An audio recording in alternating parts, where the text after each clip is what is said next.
नमस्कार दोस्तों, easy to learn में आपका फिर से एक बार बहुत बहुत स्वागत है। कल हमने टॉर्क के बारे में डिस्कस किया था, आज हम आर्मेचर टॉर्क के बारे में डिस्कस करेंगे। दोस्तों, आर्मेचर टॉर्क ऑफ मोटर, इसके बारे में आज हम डिस्कस करने वाले हैं। सबसे पहली बात तो आर्मेचर टॉर्क हम किसको कहेंगे? आर्मेचर टॉर्क उसी को कहेंगे जो आर्मेचर पे अप्लाइड होने वाला जो टॉर्क होगा उसी को हम आर्मेचर टॉर्क कहेंगे। जो अब देखिए अब टॉर्क क्यों हमें रिक्वायर्ड है, क्योंकि टॉर्क की वजह से हमें रोटेटिंग आउटपुट मिलता है। इसीलिए ये, और हमारा रोटेटिंग पार्ट कौन सा होता है डीसी मोटर में? ऑब्वियसली आर्मेचर या फिर रोटर। और एसी मशीन की बात अगर हम ले तो उसमें रोटर होगा, और डीसी मशीन में जिसको हम आर्मेचर बोलते हैं वो रोटेटिंग पार्ट है। इसीलिए रोटेटिंग पार्ट के बारे में जब भी बात करेंगे तब हमें टॉर्क की ज़रूरत पड़ेगी। और आज हम देखने जा रहे हैं आर्मेचर टॉर्क। इसीलिए ये टॉपिक हमने लिया है कि ताकि टॉर्क की जब भी बात करेंगे, टॉर्क की बात जब भी आएगी तब हमारे लिए आर्मेचर या फिर रोटर उसी के बारे में ये बात होगी, क्योंकि यही मैकेनिकल आउटपुट के लिए रिस्पॉन्सिबल हैं। बराबर ना? हमें मोटर कौन सी देती है? इलेक्ट्रिकल सप्लाई लेती है और मैकेनिकल आउटपुट हमें देती है। उसके लिए रिस्पॉन्सिबल कौन होता है? ये टॉर्क। अगर मैं आर्मेचर टॉर्क की बात कर रहा हूँ, अगर सपोज मैं आर्मेचर टॉर्क की बात कर रहा हूँ, तो मैं आर्मेचर टॉर्क किससे डिनोट करते हैं? टी से। तो आर्मेचर टॉर्क किससे डिनोट करेंगे हम? टी ए से, जैसी मैंने यहाँ पे डिनोट करके दिया है। एक मिनट, चलो देख लेते हैं ये। Let TA be the torque developed by the armature of a motor running at n rpm। Running, अगर समझ लीजिए किसी भी n इक्वल्स टू क्या है? हमारा n क्या है? n equals to speed of motor. अगर किसी पर्टिकुलर स्पीड से हमारी मोटर रन कर रही है, उस समय पे टॉर्क क्या होगा ये हमें देखना है उसी को। और टॉर्क किसका देखने वाले? आर्मेचर का। इसीलिए हम क्या दिखाने जा रहे हैं? T A. इसलिए हमने डिनोशन क्या दिया है?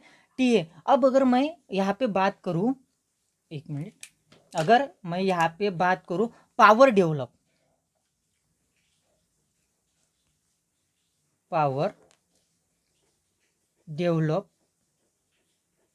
अगर यहाँ पे जैसे कि टॉर्क में पिछली बार हमने डिस्कस किया था इसके बारे में, आज अगर मैं आर्मेचर के बारे में इसका अगर टॉर्क डेवलप की बात अगर करूँ मैं, तो इसका पावर डेवलप का फॉर्मूला क्या था? Torque T into angular velocity. बराबर? टॉर्क इंटू एंगुलर वेलोसिटी, जिसको हम ओमेगा से डिनोट करते हैं, यानी कि टॉर्क को टी से डिनोट करते हैं, एंगुलर वेलोसिटी को ओमेगा से डिनोट करते हैं। अगर मैंने एंगुलर वेलोसिटी ओमेगा ली, कंसीडर की है, तो ओमेगा का फॉर्मूला क्या है मेरा? टू पाई एन है ना? ओमेगा का फॉर्मूला क्या है मेरा? 2πn। तब मैं ये फॉर्मूला यहाँ पे पुट कर देता हूँ। अब टॉर्क की बात कर रहे हैं तो टॉर्क किसका देख रहे हैं हम? आर्मेचर का। टॉर्क किसका दिख रहे हैं? इसलिए मैं क्या रखूंगा यहाँ पे? T A. इसलिए मैं यहाँ पे टी ए, क्योंकि आर्मेचर टॉर्क की बात कर रहा हूँ इसलिए मैं टी ए रखूंगा। और ओमेगा इक्वल्स टू क्या है? 2πn।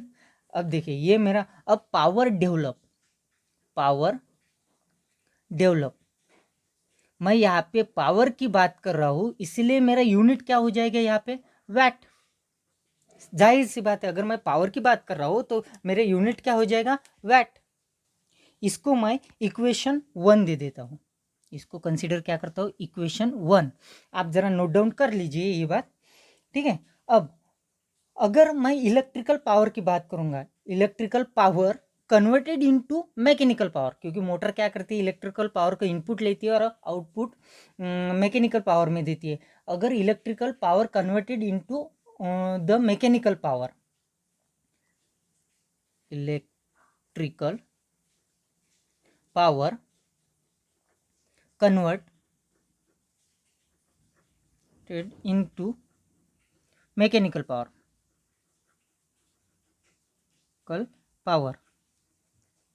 क्या हो जाएगा मेरा? Electrical power converted into mechanical power क्या हो जाएगा? E A, sorry my mistake, EB. EB क्या है मेरा? Back EMF. ईबी IA क्या है, EB तो मेरा बैक EMF हो गया, लेकिन IA क्या है, आर्मेचर कंडक्टर में से फ्लो होने वाला करंट। अब मैं इसको यूनिट दे देता हूँ वैट। अब आप लोग पूछोगे कि ये वैट यूनिट कैसे क्या है, दोस्तों मैं बात पावर की ही कर रहा हूँ ना। इलेक्ट्रिकल पावर किस में कन्वर्ट हो रहा है, हमारा मैकेनिकल पावर में। इलेक्ट्रिकल पावर किस में कन्वर्ट हो रहा है, मैकेनिकल पावर में। इसीलिए पावर की जब भी बात करते हैं तब हमारा यूनिट क्या आता है, वैट। चलो इसको भी मैं क्या करता हूँ, एक इक्वेशन का नाम दे देता हूँ, इसको मैं दे देता हूँ 2 नंबर का इक्वेशन, ठीक है। अब मैं क्या करता हूँ, अब मैं दोनों इक्वेशन नंबर 1 और इक्वेशन नंबर 2 को इक्वेट कर देता हूँ। इक्वेटिंग इक्वेशन 1 एंड 2, ठीक है। अब कर दो इक्वेट। अगर मैं इक्वेट करूँगा तो क्या होगा मेरा, टी, इक्वेशन नंबर 1 क्या है, TA into 2πn equals to EBIA। Equation number 2 क्या है मेरा, EBIA। चलो इतना तो मैंने लिख दिया। अगर मान के चलो EB मेरा क्या है, मैं साइड में लिख देता हूँ एक बार आपको। EB बहुत, अब हमारा EB का फॉर्मूला बहुत बार हो चुका है। EB क्या रहेगा, EB equals to phi Z N into दिख रहा है क्या आप लोगों को, हाँ मेरे ख्याल से तो दिख रहा है, ठीक है। Phi Z N into P/A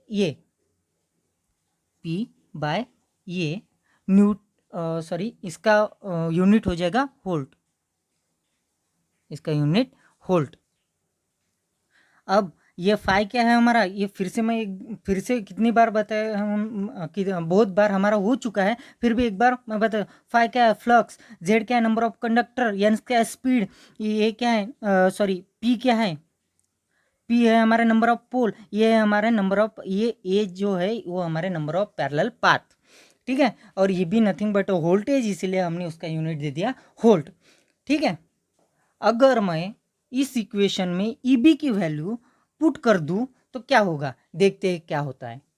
चलो तो फिर EB की वैल्यू पुट कर देते हैं, T ये इंटू 2πn मैं सेम रख रहा हूँ, सेम एज इट इज रख रहा हूँ, ठीक है। EB की वैल्यू चेंज हो रही है मेरी, EB की वैल्यू क्या डाल रहा हूँ मैं, phi Z N into P/A into ये IA जो है ना वो वैसे के वैसे सेम एज इट इज मैं यहाँ पे रख रहा हूँ।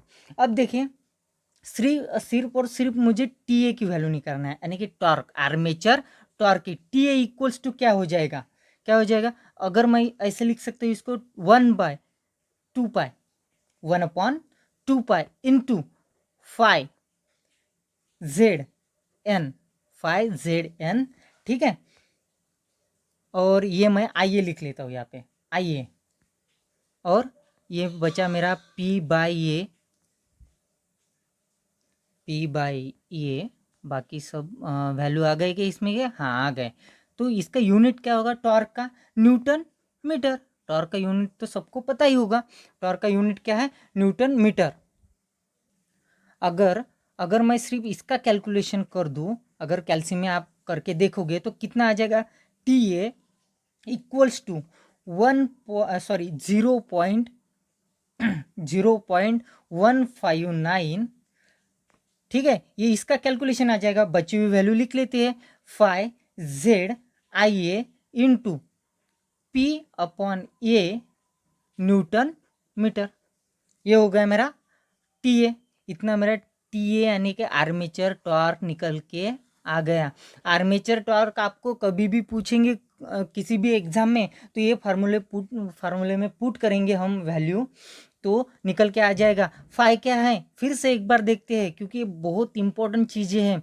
ये फाई क्या है, फाई जो है वो फ्लक्स है, नंबर ऑफ कंडक्टर यानी जेड, IA यानी आर्मेचर करंट, P यानी नंबर ऑफ पोल, A यानी नंबर ऑफ पैरेलल पाथ, ठीक है।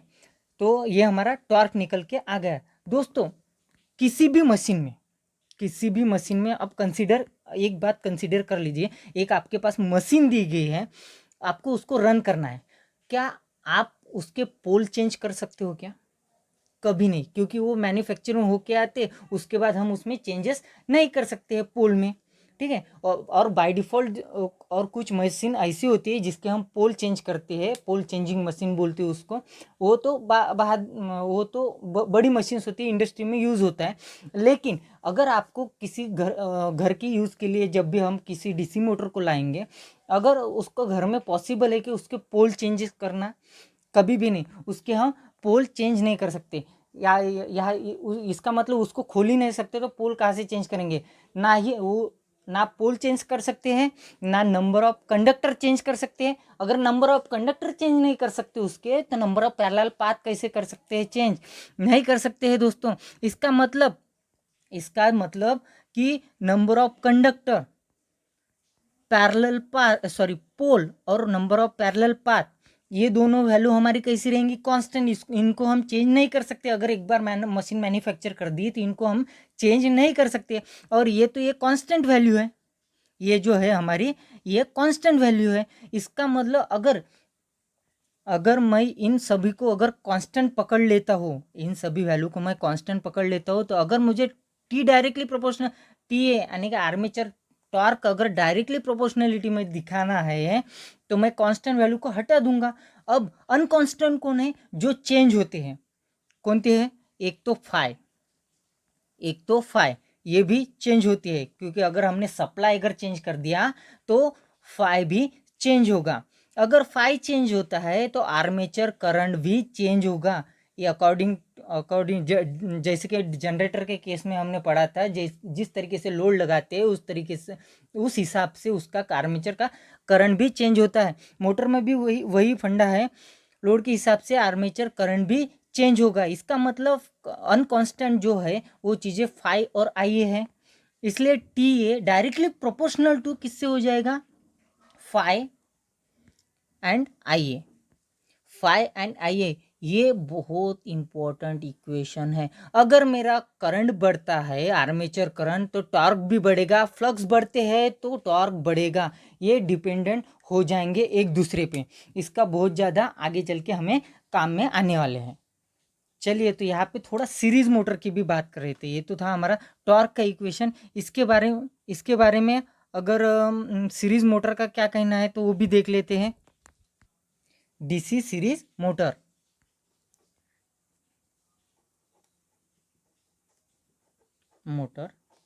इसका क्या कहना है ये भी देख लेते हैं। अगर देखिए, डीसी सीरीज में वाइंडिंग किससे कनेक्टेड होती है, मैं यहाँ पे रफली डायग्राम निकाल के दे देता हूँ। तो सीरीज मोटर की बात करते हैं, एक छोटी सी डायग्राम निकाल लेता हूँ मैं यहाँ पे। समझ लीजिए, ये मेरा आर्मेचर है, कंसीडर कीजिए, और ये मेरी फील्ड वाइंडिंग है, ठीक है। आर्मेचर और फील्ड वाइंडिंग मेरे किसके साथ कनेक्टेड? सीरीज में कनेक्टेड होती है। तो इसमें से फ्लो होने वाला जो करंट है आई, वो सेम रहेगा। यहाँ पे अगर मैं लोड लगा देता हूँ, समझ लीजिए एक रेजिस्टेंस लोड है, हाँ, रेजिस्टिव लोड है, तो इन पूरे सर्किट में से फ्लो होने वाला करंट मेरा सेम रहेगा, ठीक है। यहाँ तक तो समझ में आ गया कि पूरे सर्किट में हमारा फ्लो होने वाला करंट सेम है। अब सीरीज मोटर में क्या होता है, अगर करंट सेम है तो phi is directly proportional to the I A, यानी कि इस सर्किट में से फ्लो होने वाले करंट के साथ वो डायरेक्टली प्रोपोर्शनल रहेगा। अब इस इक्वेशन में हमारा टॉर्क का जो इक्वेशन है, torque T A directly proportional to the phi और आई ए। अगर मैं फाई यहाँ पे अगर मैं बात करूँ, phi directly proportional to the I A अगर है सीरीज मोटर में, तो मैं फाई की जगह यहाँ पे मैं आई ए डाल सकता हूँ, आई ए। और ये पहले से ही मेरे पास एक आई ए था, लिख लिया, यानी कि दो आई ए हो गए। इसका मतलब I M into I A, T A directly proportional to the I A square, ये हो जाएगा। ये सीरीज मोटर के लिए हो जाएगा। ये टॉर्क का इक्वेशन जो है वो सीरीज मोटर के लिए, डीसी सीरीज मोटर के लिए हो जाएगा। अभी थोड़ी बात शंट मोटर की भी कर लेते हैं। अब थोड़ा शंट मोटर की बात कर लेते हो। शंट मोटर, देखिए एक डायग्राम निकाल लेता हूँ शंट मोटर की भी मैं। ये देखिए यहाँ पे है हमारे शंट मोटर, और यहाँ पे मैं फिर भी वैसे ही सेम एज मैं एक रेजिस्टिव लोड लगा देता हूँ। अब देखिए यहाँ से फ्लो होने वाला जो करंट है वो कांस्टेंट रहेगा, जैसे कि हमने डीसी सीरीज जनरेटर में, डीसी सीरीज मोटर में भी देखा था। यहाँ से फ्लो होने वाला करंट कौन सा रहेगा हमारा, कांस्टेंट IF।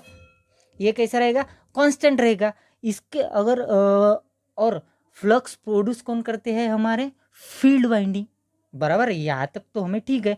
फ्लक्स अगर फील्ड वाइंडिंग प्रोड्यूस करते हैं और फील्ड वाइंडिंग में जाने वाला करंट जो है वो कांस्टेंट है, अगर मेरी IF ये मेरा फ्लक्स प्रोड्यूस करता है, फ्लक्स 5 प्रोड्यूस करता है, अगर मेरा IF कांस्टेंट है तो मेरे फ्लक्स भी कैसे होंगे, कांस्टेंट होंगे। इसका मतलब डीसी शंट मोटर में मेरे फ्लक्स जो है कांस्टेंट है। तो हमारा टॉर्क का फॉर्मूला क्या था, TA directly proportional to the phi IA। अगर यहाँ पे मेरा फाई ही कांस्टेंट है तो डायरेक्टली प्रोपोर्शनलिटी में तो कांस्टेंट वैल्यू नहीं रखते हम। TA is directly proportional to the IA। ये सिंपल फार्मूला आ जाएगा हमारा, TA directly proportional to the IA। ये सिंपल फार्मूला आ जाएगा हमारा। ये तो था शंट मोटर के लिए, यानी कि हमने टॉर्क इक्वेशन किसके लिए देख लिया, आर्मेचर टॉर्क की बात कर रहे हैं हम, सिर्फ और सिर्फ आर्मेचर टॉर्क की। सीरीज मोटर के लिए भी देख लिया इक्वेशन, और शंट मोटर के लिए भी देख लिया। अब कल हम देखेंगे शाफ्ट टॉर्क, शाफ्ट पे जो अप्लाई होने वाला टॉर्क, उसके बारे में डिस्कस करेंगे। आज के लिए बस इतना ही, धन्यवाद।